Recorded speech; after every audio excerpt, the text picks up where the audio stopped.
Our channel easy mathematics for you.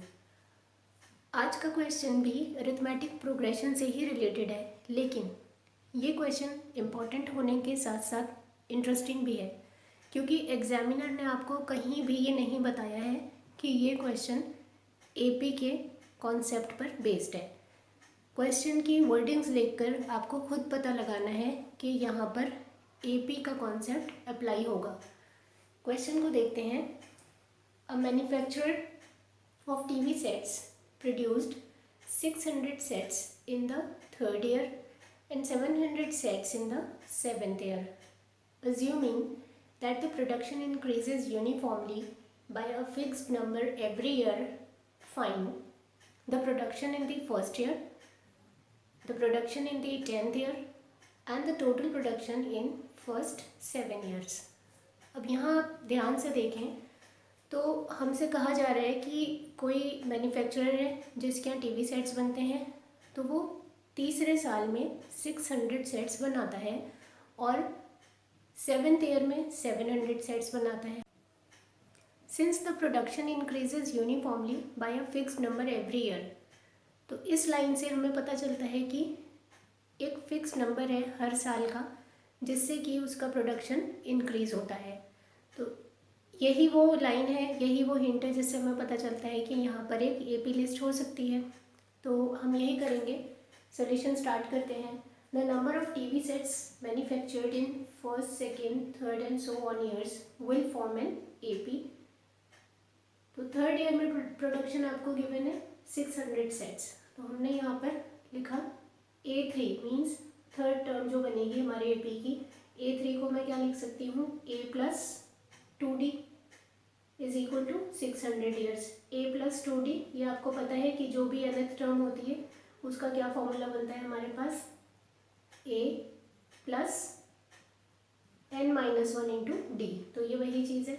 इसी तरह से देखिए 7th ईयर में प्रोडक्शन है 700, तो A प्लस 6D यानी कि 7th टर्म है, तो मैंने एक कम कर दिया है, D के साथ मल्टीप्लाई कर दिया है, एक नंबर कम, 6D is equal to 700 years. तो देखिए आपको दो इक्वेशंस मिल गई हैं, और ये दोनों इक्वेशंस याद करिए किस तरह की हैं।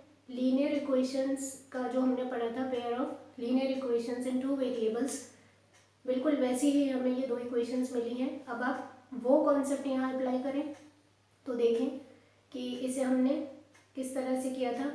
दो यहाँ पर ये जो ए वेरिएबल है वो दोनों में सेम है, तो जस्ट हमें यहाँ सब्ट्रैक्ट करना है, वही कर दिया मैंने। तो d की वैल्यू मिल गई है, d मीन्स यहाँ पर सेकेंड वेरिएबल समझ लें आप इसे।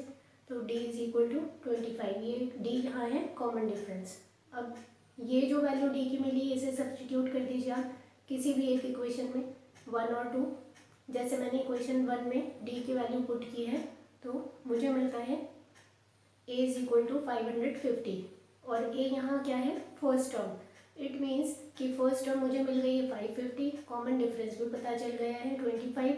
अब देखिए यहाँ ए पी लिस्ट हो गई है।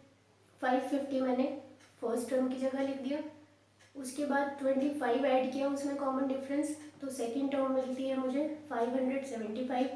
और थर्ड टर्म देखिए 575 में 25 ऐड किया तो मिलता है हमें 600। और देखिए क्वेश्चन के अकॉर्डिंग क्या था, 600 सेट्स मैन्युफैक्चर हुए थे थर्ड ईयर में। इट मीन्स हमारा आंसर यहाँ तक बिल्कुल सही है।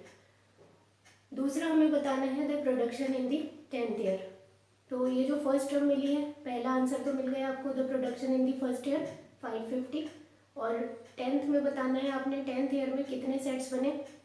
तो A10 इज इक्वल टू हो जाएगा आपका A प्लस 9D, और इसे सॉल्व करके आपको मिलता है 775। तो इस तरह से 10th ईयर में जो प्रोडक्शन हुआ वो हुआ 775।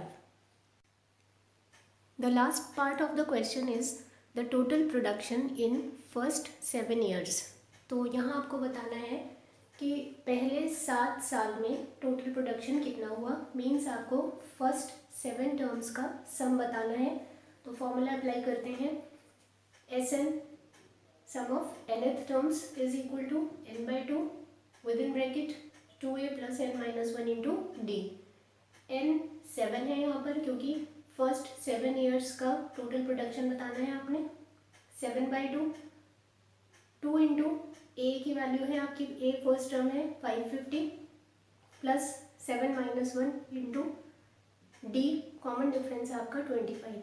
ये वैल्यूज़ इसमें रख के आप सॉल्व करेंगे, फाइनली आपको आंसर मिलता है 4375।